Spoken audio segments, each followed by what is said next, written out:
By the end of this video, you would be able to maximize your earning potential from your future employer and help you avoid getting lowballed by a recruiter, especially if you're living in India. Let's talk about types of placements on campus and off campus.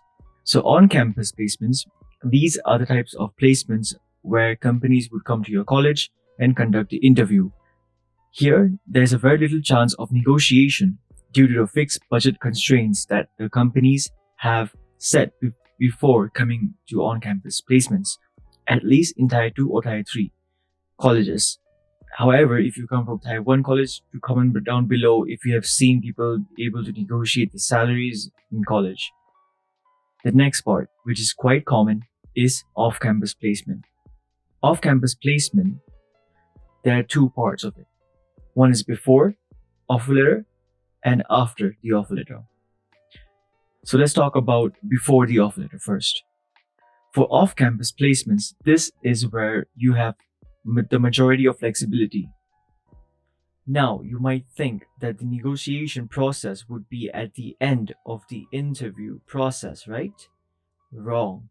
During the initial call with the recruiter, they would ask you some questions like how much is your years of experience, what is your tech stack, and then they would slide in this question.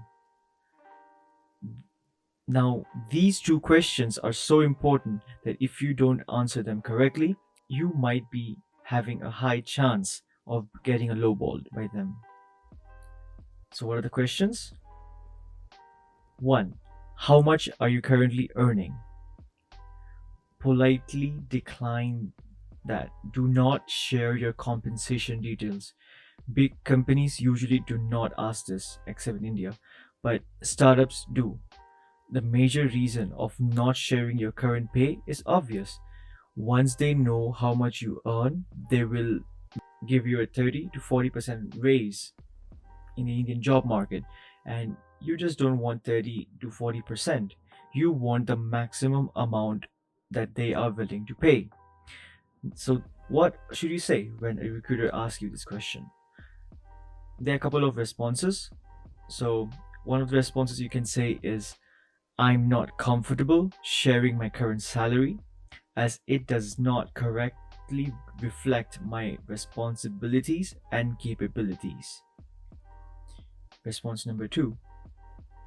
As I am sure you understand, my employer considers employee salaries to be confidential and access to this information is limited to management inside our organization.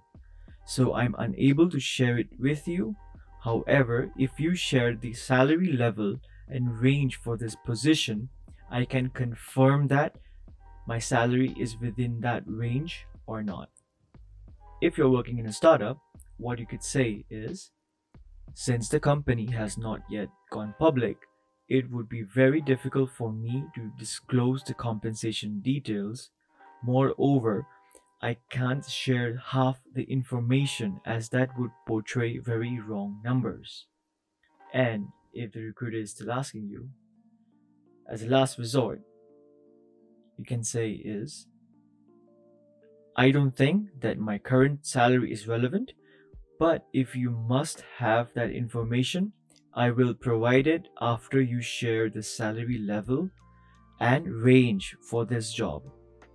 If the recruiter keeps asking you this question after all the above responses, do ask yourself if it's a good company to join. Though this practice is pretty common in the APAC region, in the Asia region, as per my experience, if you're living in India, you do have to share your last 3 pay slips to your future employer, usually, before the future employer is going to roll out an offer, which is a very bad, and it makes all these responses pointless. But the only thing you would gain would be the interview experience and practicing your interviewing skills. So not all is lost. One of the foolproof way to ask for a better compensation is to get competing offers. This is just the ground reality of the Indian IT market. But even if it's hard to negotiate, it doesn't mean that you should not try. If you like this type of content, do like this video for the YouTube algorithm and do subscribe to my YouTube channel to learn more tips of interviewing in big tech companies. The second question that they would ask is, what is your salary expectations? The reason for not sharing a number is as follows. You have no clue what the budget of the company is. Has the company been in profits? Are they willing to pay more to hire talent? Example, if you say 40 lakhs, which is well above your current pay, which is 20 lakhs, but the company is willing to pay 60 lakhs for the role, they would offer you 45 lakhs and you will be happy.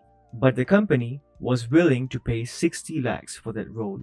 They will simply offer you 45 lakhs and you'll be happy. But you lost a potential 15 lakhs. To avoid being undervalued, ask for an amount which is above their budget. Example, if you ask 80 lakhs, in such case, the company might think you're being way greedy and would look for potential other candidates who have performed on a similar levels in the interview. So what should your response be to this question?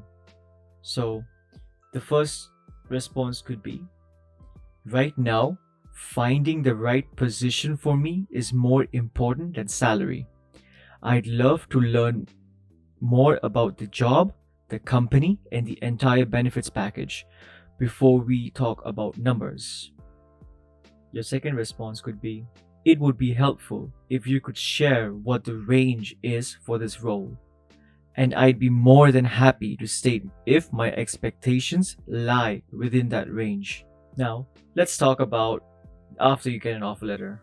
So now you got an offer letter from the company. The negotiation would depend a lot on how your interview went and what was the initial offer. So, if your initial offer was very low, or if the interview went very well, you can go for a strong negotiation. However, if your interview went okayish, you can ask a bit more. The reason is that the initial offer would mostly be a lower offer than what they are willing to pay. And also, there are two types of offer that you can get from. One is from startups and one is for public companies. In case of startups, push as much as you can for the base. Since stocks are paper money till they are public company, and also in a bull market, most stocks would be overvalued. So even if a company goes to IPO, there is a high chance that the stock would dip in some time. You can see companies like Nutanix, Paytm, and Zomato.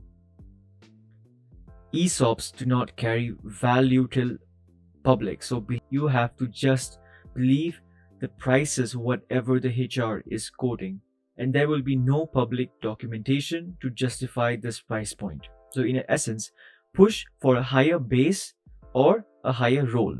Now, for public companies, since there is a fixed salary ranges, it would be hard to push for base. So you would need to do a bit of research if you have gotten a strong base or there is a scope for improvement in the base salary. I'll make another video on how to do this research on salary ranges that a company is capable of giving. You can push a lot on stocks for public companies. Since these companies are publicly traded, equity is as good as cash. So now you know where to focus on depending on the type of company which you got the offer from. So let's start on how to negotiate. So after you got your offer letter, the conversation mostly would be on phone. Try to sound neutral, neither happy or sad. Ask for some time to go over the offer. This will give you time to consider all options and where you can negotiate. The next step would be reply using email or write down all the points if you want to call the recruiter so that you can clearly point the conditions you have had in your mind. You might have observed that I have not talked a lot about competing job offers. This is because this would set an expectation in the company's mind. So use this step as a last resort. So going for negotiations without disclosing any competing offers, there are two possible scenarios. One, either you get a better offer. Two, you get a worse offer. As a last resort, now, if you get a worst offer, you can disclose your competing offer, but I still don't think that it's an ethical way. If the company still is persisting you to share an offer, as a last resort, if you get a worse offer, you can disclose your competing offer. If the company is persisting, you can go for a screen share to disclose the offer letter. They might take a screenshot, but what else can you do?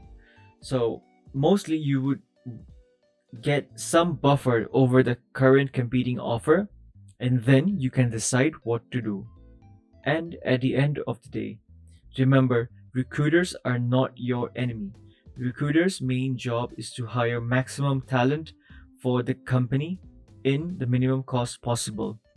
So never be impolite, no matter how strong you want to negotiate or how lowball the offer is. Never be rude. You can state your disappointment if it is a lowball offer or you have wasted your time in the interviews, but there are polite ways to do it. And yes, in India, it is very difficult to avoid these kind of questions. So that's all for this video. I hope you get the offer that you are looking for. Thanks for watching.